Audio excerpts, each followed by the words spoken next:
Lu Bu was one of the most traitorous men in history. Most people only have one father, but he had up to 3 and killed 2 of them. But what if he was a nice guy, a loyal Lu Bu? This is Romance Through Kingdoms 8 Remake, and today we're going to do just that. We'll be starting as Lu Bu with the intent to never betray anybody. Is such a thing even possible? I suppose we'll see. We're starting here in 189, just before Lu Bu's first betrayal. Let us begin. 中平6年，汉朝迎来了剧烈动荡的时代。灵帝驾崩后，外戚何进与宦官石常氏之间就少帝即位一事而反目。石常氏下手刺杀何进，却遭袁绍、袁术等人率兵反诛而覆灭。外戚和宦官两败俱亡后，朝廷的实权则落入天子就由洒家来辅佐，主公想必没意见吧？借凉州平叛而握有重兵的董卓手中。眼见董卓假公济私的暴虐行径，诸侯为之心寒，纷纷离京，各自割据。洛阳已非久居之地，不如效仿光武帝，举冀州而图大业。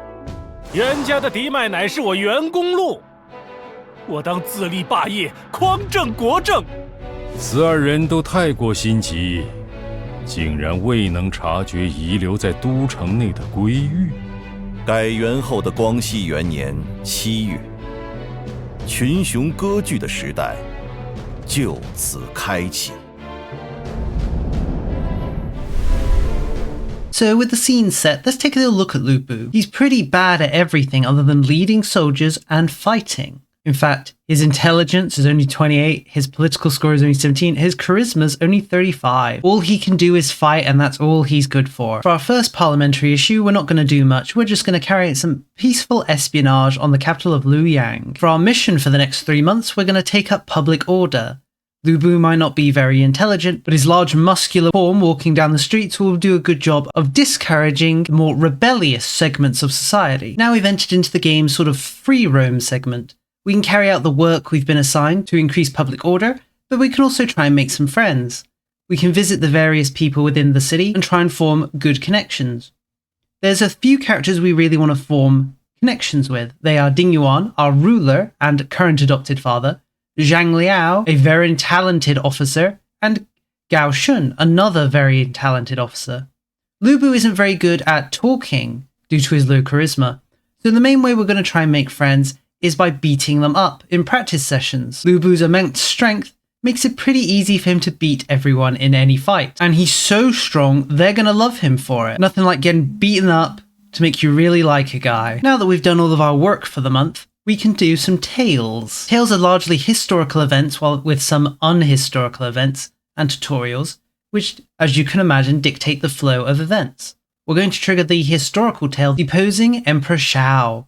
This will be Lu Bu's first chance to betray, and hopefully his last. Dong Zhuo advised Emperor Shao and ruled Luoyang as if it were his own. One day, they called the feudal lords of the land. Thank you for coming. I've gathered you here to discuss an important ceremony. The Emperor is a fool, unworthy of the throne. I propose we elect the Prince of Chen Liu as Emperor. What say you? You can't be serious. You have no authority to oppose such a thing. The Emperor may be young, but he is not at fault in any way. Are you seeking to usurp the throne? You dare question me? It seems you have a death wish, Ding Yuan. I will not waste my time with a traitor such as you. Lu Bu, we're leaving. Yes, sir. Who is he? I can tell just by looking at him. He is no ordinary man. Such humiliation. Curse you, Ding Yuan. You'll rule the day you defied me. This event leads to trust levels between Ding Yuan and Dong Zhuo becoming hostile, and leads on to another event later on. With that done, we can end the month and rest, regaining more action points which he can spend in the next month. We can now follow up on the previous event with the next event, Lu Bu's betrayal. What do you think about dethroning the Emperor? If we attempt to overthrow the Emperor now, Ding Yuan will surely revolt and raise an army. The formidable Lu Bu serves Ding Yuan. Making an enemy of them would be more the trouble than necessary. If only Lu Bu was on our side. everything would have gone our way. In that case, leave this to me. We share the same hometown, and I'll be able to convince Lord Lu Bu to join us. Well, that would be splendid indeed. Is that truly possible? As far as I'm aware, Lord Lu Bu is brave, but far from clever. He is a man who cares more about profit than what is right. If I give Lord Lu Bu the famed mount Red Hair, I believe they'll betray Ding Yuan and join our army. If we can get Lu Bu on our side, Red Hair will be of no consequence. Go and convince Lu Bu right away. Yes, sir. Soon after, Li Su visited Lu Bu's residence, gifting him Red Hair along with an offer to serve under Dong Zhuo. Now we have our choice. If we just choose to betray Ding Yuan and serve Dong Zhuo, it'll start a chain of events of betrayals on Lu Bu's behalf. But we're not going to do that, of course. We're a loyal Lu Bu. Lu Bus don't betray. We're going to say no. Be gone. You expect me to dishonor myself for this? Though I'll gladly take Red Hair as my own. Let me retry that. Let me give that a little more British flair. Be gone. You expect me to dishonor myself for this? Though I'll gladly be taking out Red Hair. It's a bloody nice horse that. This can't be. What am I supposed to tell Lord Dong Zhuo when I return? Hearing that Lu Bu had rejected his offer, Dong Zhuo was outraged, and their hatred towards Ding Yuan and Lu Bu increased. Meanwhile, elsewhere, Cao Cao puts out the call to form the anti-Dong Zhuo coalition. Yuan Shao and other noteworthy warlords all join. Funnily enough, the game takes into account the fact that Ding Yuan is still alive, and we join the anti-Dong Zhuo coalition. Looks like Lu Bu's going to find himself on the other side of Hulao Gate in this timeline. Unfortunately, the next series of events for the anti-Dong Zhuo coalition can't fire because one of the requirements is that Lu Bu has joined Dong Zhuo. So at this point, we're going to go off the rails of what's historical and make our own history. Now, with our next parliament in session, we're going to take extreme actions. We're going to order an assault on Luoyang.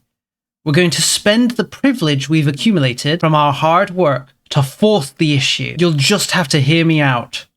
Now is the perfect time to attack Luoyang, awaiting orders to march. If that's what you say, then I'll trust you and deploy our troops. Of course, you'll be taking up arms as well. We arrive on the battlefield.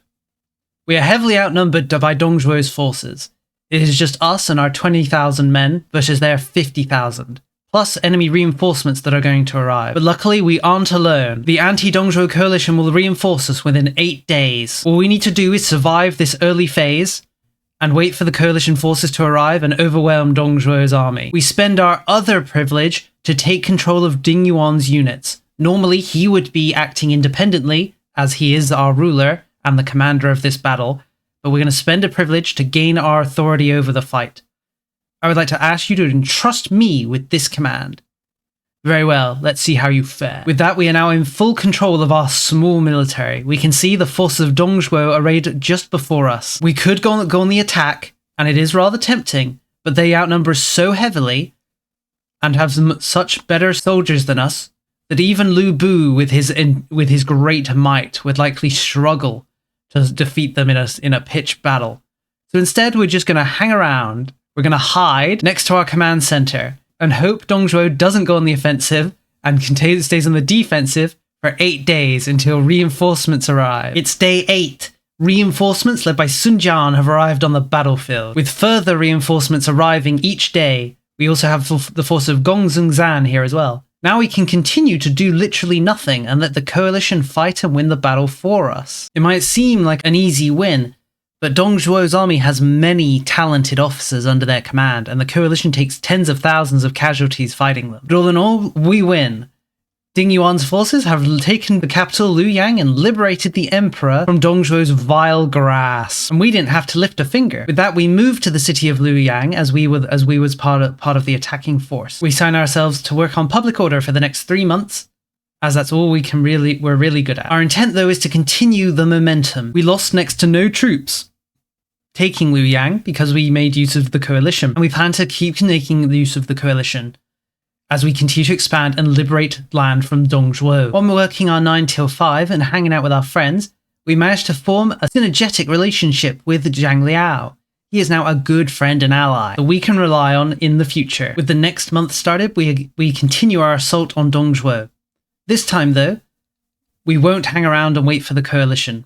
Dong Zhuo's forces have been much reduced, and they only have enough soldiers to field a single army of 18,000 men. Far too few to pose a threat to Lu Bu. Of course, that is until reinforcements arrive, bringing the Dongzhuo's forces up to 50,000 strong. But even so, it's about time Lu Bu took to the field himself and proved his might. So we do just that. Coalition forces do arrive, but by the time they do, Dongzhuo's forces are already largely reduced, with Lu Bu himself slaying of 10,000 men in a single charge. Dongzhuo is defeated again, another city liberated by the forces of the coalition. Lu Bu receives top honors for this battle due to his performance. For his performance, Lu Bu is made the governor of this new city of Hongnong. Now, as a governor, we can take our own actions. We can assign people to work in the various orders at the end of sessions, and we can also choose which activity we ourselves want to partake in, if we want to partake in one at all. We can also do some unsavory things, like directly steal money from the city's treasury. Around this time, our relationship with Gao Shun reaches its peak, and he becomes our sworn brother. We can only have 3 sworn brothers, so we'd like to find good quality characters to make our brothers. Since Lu Bu is also now a governor, we decide to start reading books and training his intelligence. It's going to be hard going with only 28 intelligence, but we'll see if we can't increase it to somewhere more respectable. At the same time, Zhang Liao decides to join our brotherhood. We now have 2 brothers. Our brotherly network is taking shape. After a few months of preparation, we commence our next attack on Cheng'an, the former capital of the Han Empire. We take our paltry 9,000 against Dongzhuo's 20,000, but luckily, the force of the coalition will of course arrive to assist us. But unfortunately, Dongzhuo's forces, realizing the difference in strength, decide to go on the offensive. But unfortunately for them, Lu Bu's just a little too strong, even with the vast difference in numbers. And before you know it, the forces of the coalition arrive to reinforce. With that, Cheng'an is liberated, another win for the coalition. Dongzhuo is now forced back to his final city, the province of Tuyanshui. In preparation for the final assault, Lu Bu continues to read some books. He also personally visits Tianshui to get a view of the location and its strengths. There are around 20,000 men based there, surely not enough to defeat the forces of the coalition. And so begins the final battle of the anti-Dongzhuo coalition. Dongzhuo's 23,000 versus our 8,000, plus coalition reinforcements. The only chance Dongzhuo has is if he launches an assault on our camp and defeats us before the coalition, but Dongzhuo isn't brave enough or smart enough to carry out such a maneuver. Unlike Lu Bu, who's been hitting those books and managed to get his intelligence up to 33 thanks to a book he bought. And with that, Dongzhuo is defeated. The coalition has won.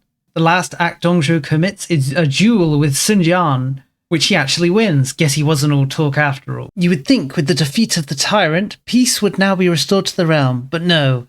The warlords have grown to enjoy their status and power. It's up to Ding Yuan and his adopted son Lu Bu to restore the Han to its former glory. Now that we've absorbed Dongzhuo's lands and many of his officers, we have a pretty good base to do so. At this point, I acquire my final sworn brother, one Hua Zhong. He's a lot like Lu Bu, all strength, all leadership, but with not as high strength and higher intelligence, political, and charisma. Together we form a 4-man band. Everyone other than Lu Bu has a tassel. Zhang Liao with his blue, Gao Shun with his red, and Hua Zhong with his black. Together we will restore the Han. For our first order of business, we will strike at the horse lords of the Liang province. Long have they defied the Han's central authority. Our first maneuver is to trigger riots in their main capital of Wu Wei, so that when we attack their secondary province, reinforcements will be delayed. Enemy reinforcements will arrive in 7 days. Surely we have enough time to completely eliminate the enemy and seize the province before the reinforcements make it. Funnily enough, the armies of Ma Teng, led by the governor Han Shui, decide to go on the offensive against us. Maybe because they have the officer Ma Chao, an incredibly talented warrior. How does he fare up against Lu Bu? The answer is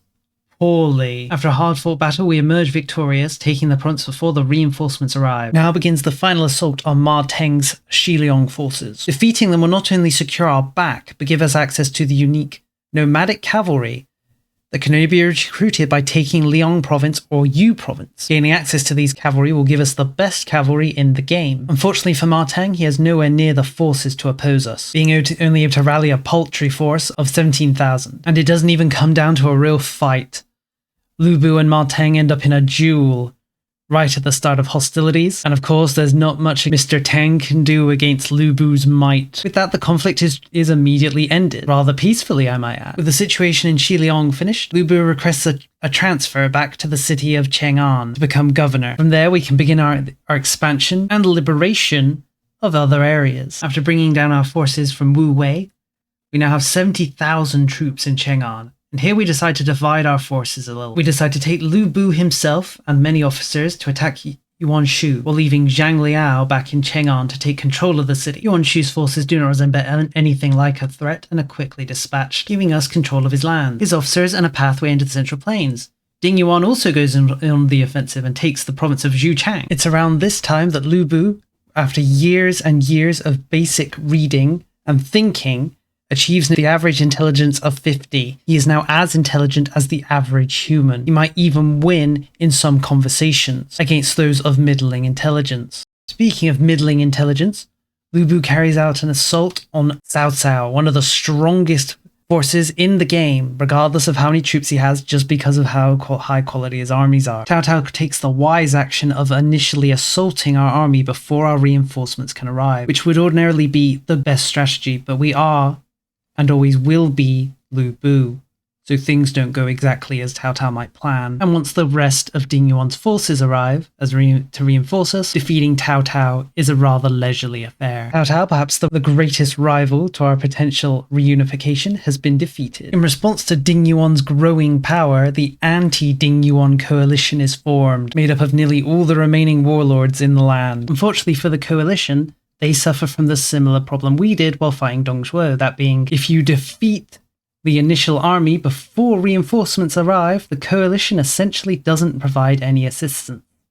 And since we're Lu Bu, defeating the enemy before reinforcements arrive isn't that difficult. After some hard-fought battles and our forces being pushed back in various places, the anti-Ding Yuan coalition expires, and suddenly the enemies that were a threat to us begin to fold in the wake of our immense might. After Ding Yuan unifies most of the land, the Han Emperor abdicates and makes Ding Yuan the new Han Emperor. I'm not sure it really works like that, as I believe the Han dynasty was intrinsically tied to the Liu family, but it is what it is. Ding Yuan is the new emperor of the revitalized Han Empire. You can even see our nation has changed to being called the Han. The remaining traitors to the Han begin to fold one after another. Lu Bu rarely even needs to take to the field anymore. The immense size of our nation and our army, combined with our high-quality officers, is more than enough to defeat these small rebel forces. And just like that, the final forces of resistance, rebels against the Han, are defeated. The Han dynasty is once again unified. Ding Yuan sets out to re-establish the Han dynasty and avoid the problems that caused the collapse in the first place. Lu Bu, with the end of the war, is unsure what to do with his life, and so retires for a time until rebels seize the Imperial Palace. Lu Bu marches in and defeats them, saving the dynasty from destruction. Ding Yuan offers him the title of Grand General of the entire military. Lu Bu accepts and becomes the overall military commander of the revitalized Han dynasty. Lu Bu's name and glorious deeds in battle became known throughout the land. And that's the end of this loyalist Lu Bu run. I hope you enjoyed it.